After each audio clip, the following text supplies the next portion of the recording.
Welcome to tech talks by పాకి సురేష్. సరే, data engineering classes చూద్దామా?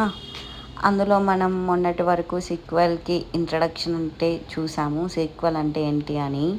ఎక్కువ మనం డేటా మీదే డీల్ చేస్తాం డేటా ఇంజనీరింగ్లో. డేటా డేటా డేటా డేటా అంటున్నా. అసలు డేటా అంటే ఏంటి? డేటా ఇంజనీరింగ్లో డేటా డేటా అంటే ఏంటి? అసలు డేటాతో ఏం డీల్ చేస్తాం?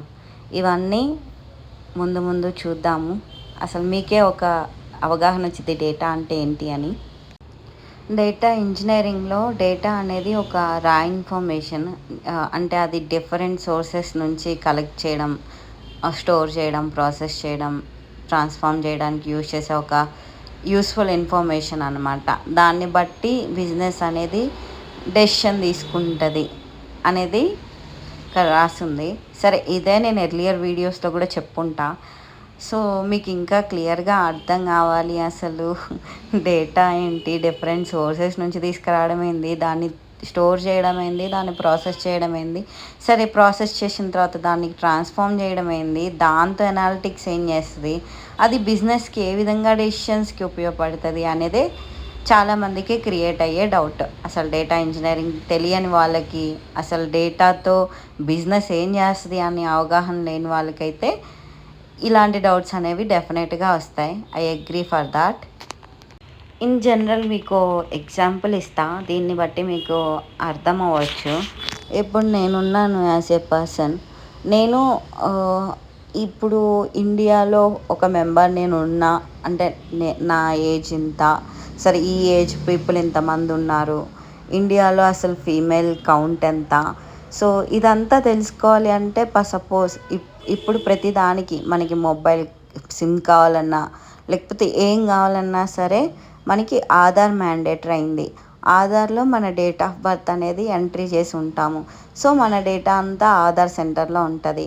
ఇప్పుడు సపోజ్ అమ్మాయిలు ఎంతమంది ఉన్నారు, అబ్బాయిలు ఎంతమంది ఉన్నారు, మేల్ కౌంట్ ఏంటి, ఫీమేల్ కౌంట్ ఏంటి అనేది ప్రభుత్వానికి కావాలనుకో, suppose girls ratio boys ratio చూడడం కోసం, దాన్ని బట్టి ఓహో ఇంతమంది గర్ల్స్ ఉన్నారు, ఇంతమంది బాయ్స్ ఉన్నారని they will get to know కదా. సో నేను అనేది ఒక ఆధార్ సెంటర్లో ఒక డేటాబేస్లో ఒక డేటాని ఇప్పుడు ఒక గర్ల్స్ ఎంతమంది ఉన్నారు అంటే సో ఆ గర్ల్స్ గ్రూప్ ఆఫ్ పీపుల్లో కూడా నేను ఒక దాన్ని కదా.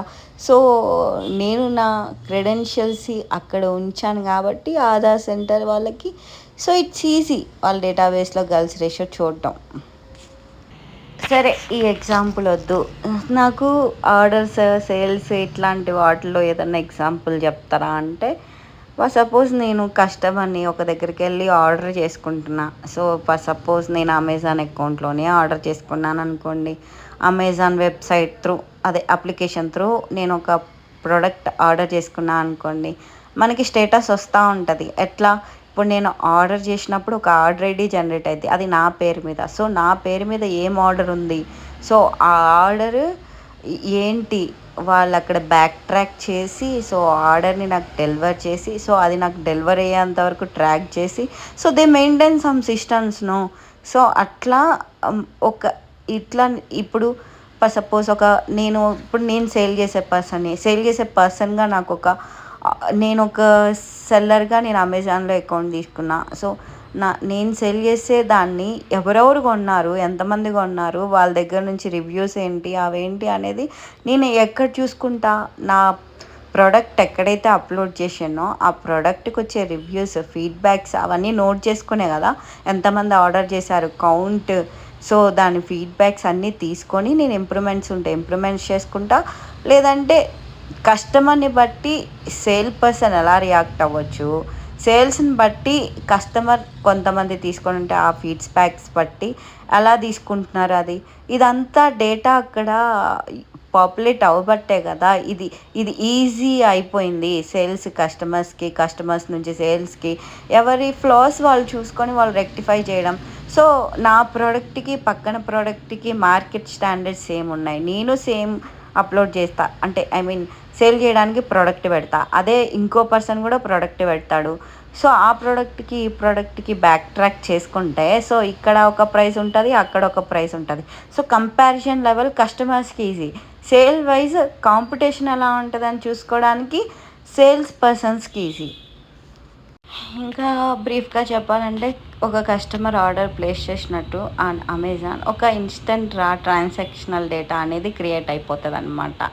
క్రియేట్ అయినప్పుడు ఆ డేటాని కలెక్ట్ చేసుకొని ఇప్పుడు చాలామంది ఏం చేస్తారు, కొంతమంది ఆ డేటాని స్టోర్ చేసుకోవడానికి డిఫరెంట్ సోర్సెస్ యూస్ చేస్తారు, కొంతమంది క్లౌడ్లో పెట్టుకుంటారు, కొన్ని స్టోరేజ్కి కొనుక్కొని ఆ స్టోరేజ్లో డేటాను పెట్టి సో దానికి and different types of transform చేసి దాన్ని కన్జంప్షన్ చేసుకోవడానికి సర్టెన్ టూల్స్ అండ్ ఇవన్నీ యూజ్ చేసి ఒక బిజినెస్ అనాలిసిస్ చేయడానికి ఉపయోగపడతాయి అన్నమాట. లైక్ ఐ సెడ్ ఎర్లియర్ అట్లానే అదన్నమాట.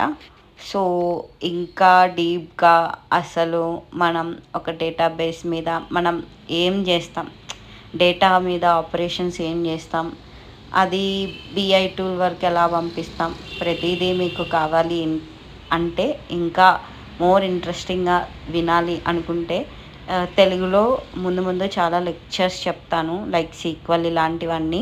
సో మీరు డెఫినెట్గా నా ఛానల్ని ఫాలో చేసి సబ్స్క్రైబ్ చేసి లైక్ చేసి కమెంట్ పెట్టి మీరు ఈ ట్యుటోరియల్స్ని షేర్ చేయడం వల్ల నాకు చాలా యూస్ఫుల్గా ఉంటుంది, అలాగే మీకు కూడా. Thank you so much. మరి ఇంకెన్నో ఇంట్రెస్టింగ్ వీడియోస్ కోసం వెయిట్ చేస్తూ ఉండండి. ఈవెన్ అప్లోడ్ చేయడానికి నేను కూడా ట్రై చేస్తూ ఉంటా. Thank you so much. Take care all. Bye.